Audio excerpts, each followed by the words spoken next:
Hey class, let's get our feet under us here first of all for our second week on Hinduism.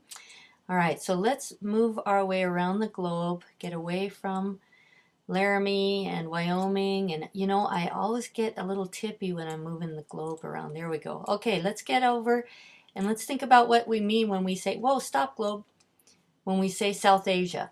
So when we say South Asia, we are thinking about India, Sri Lanka, the Maldives Islands.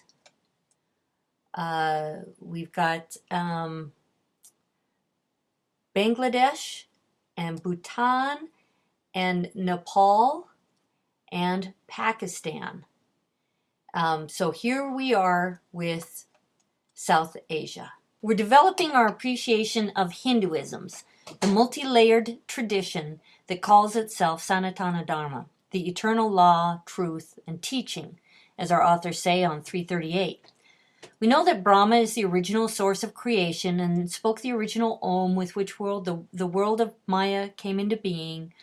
We know that the word for human personhood is Atman, and that Atman requires a lifelong process of spiritual cultivation in order to distill the roiling internal chaos and the external social chaos of Maya into an experience of bliss, peace, and samadhi, release from the cycles of suffering.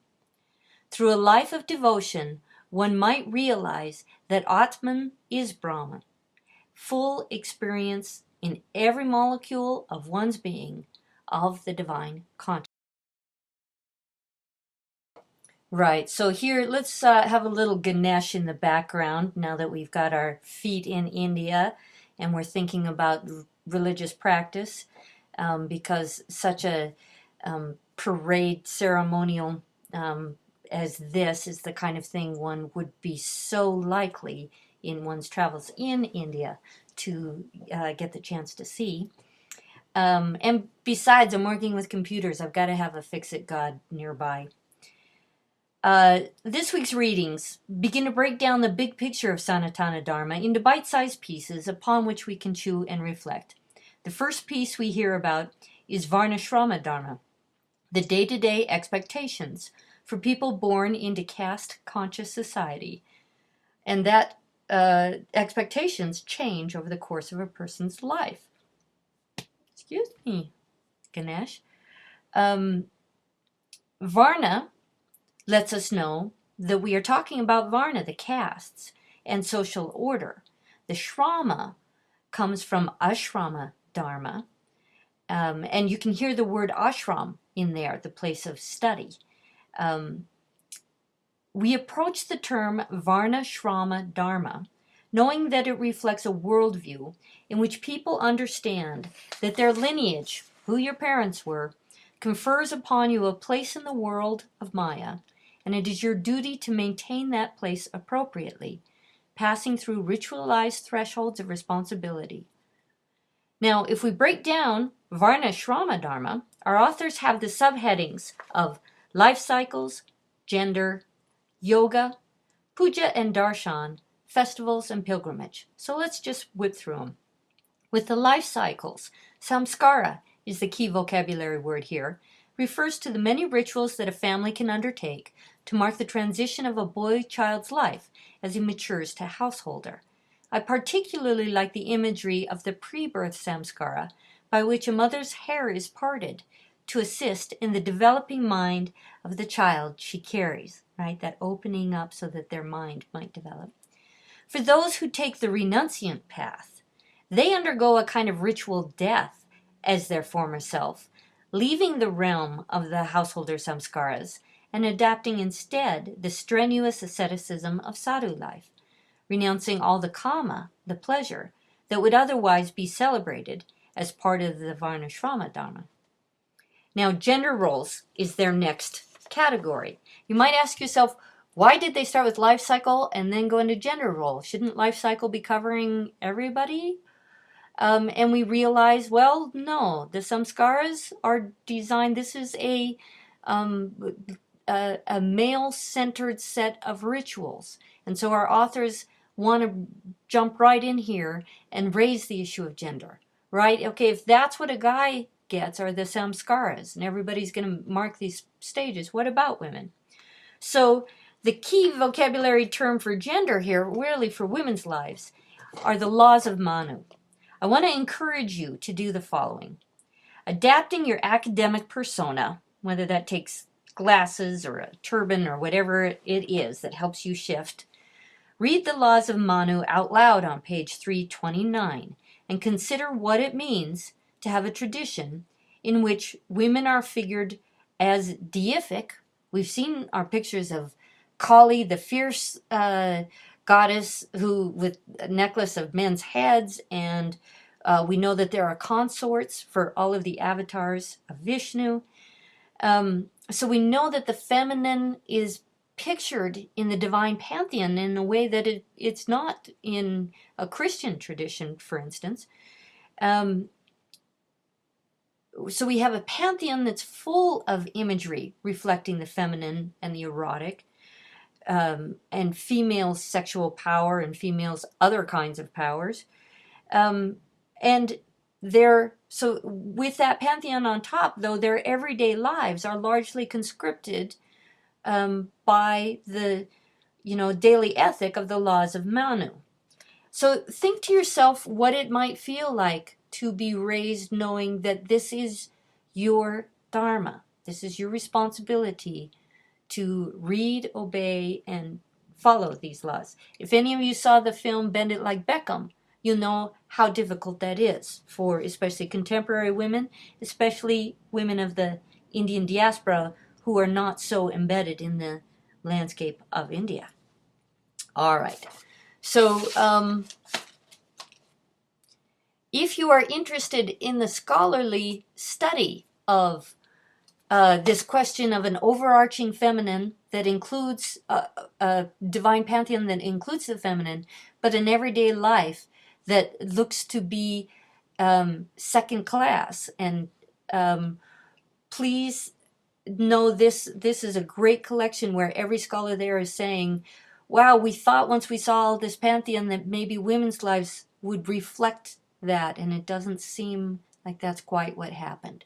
So how close can they, from a scholarly perspective, get into that world? All right, next we move on to yoga, and the key term here is marga. Quote, a process of intentional transformation through the following of a spiritual path. The Yoga Sutras provide instruction for 8 limbs of practice for this marga. Ashtanga means 8 limbs, so if you hear about an Ashtanga yoga class, it's the 8 limbs. You don't need to learn them for a quiz, but they are quite interesting. And Yoga Journal has a nice little page on the 8 limbs found here, and you can trust Yoga Journal for what they're presenting. So there you've got your yama, niyama, asana, pranayama, pratyahara, dharana, dhyana, samadhi. Those are your 8 limbs, a very holistic philosophy for the daily marga, that spiritual path that could bring you to greater consciousness. The next section that they go into is puja and darshan. Those are the 2 vocabulary terms to zero in on. Whenever devotional work is happening, Ganesh is being bathed in milk, garlands of flowers being put on a lingam to Shiva, and incense, that is all puja. I think of the word work when I think of puja. It's your devotional work. Now, darshan is quite an interesting idea. It is the capacity to see and be seen by the divine. So even a clay pole that is made as a Shiva lingam, it's not very impressive. It's literally just a clay pole. Nevertheless, is understood to have the capacity, by your being there, making your offerings, you have the capacity to see the divine, and the divine has the capacity to see you.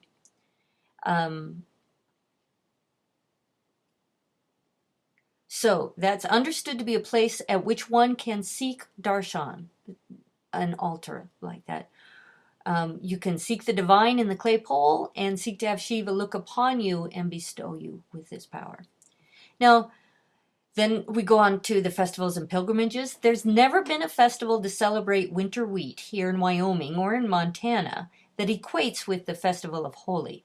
So gain an appreciation for how thoroughly Hindu communities explore their roles, their gender roles, by reversing those roles, as well as how the communities celebrate male and female creative energies. To understand pilgrimage, I hope you'll check out the announcement that brings you to Harvard professor Diana Eck and her lecture on the Jyotirlinga, or the pilgrimage cycles of Hinduism. Then we move into the contemporary and political aspects of Hinduism. And our little tour, our Google Earth tour of South Asia, was showing you one of the densest concentrations of humans on the planet. As our book tells us, roughly a quarter of humanity is residing in South Asia. So the political implications of Hinduism, particularly with the very recent and modern rise of something called Hindutva, which is a fundamentalist idea about a pure Indian identity. All right, in contrast to BJP and the Hindu nationalist movement is the larger context of the Indian diaspora. Diaspora is a great word, comes from the root for disperse, and it implies the movement of a people from their homeland under duress. But the Indian diaspora is also related to British colonialism.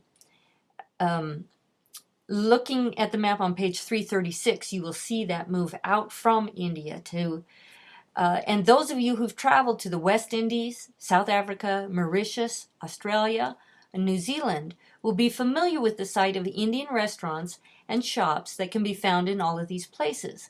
This is the result of the British policy that placed Indians in foreign countries as the merchant class and the sub-administrators of the colonial government. This policy allowed the British to divide and conquer. The Indians were at a disadvantage in a foreign land and so needed to maintain their loyalty to the Brits, while the Indians enjoyed a kind of superiority over the indigenous people and earned market control in those regions. Now, if you've seen the movie Gandhi, you'll have seen Gandhi's experience of this stratification of the Indians and the indigenous people in South Africa. Though Gandhi's remarkable intellect had allowed him to study at the finest British universities, in South Africa, all Indians were called blacks and were treated almost the same as the indigenous Africans, who were not called blacks. In South Africa, you had whites, who were the Europeans, blacks, who were the Indians, and the original Africans.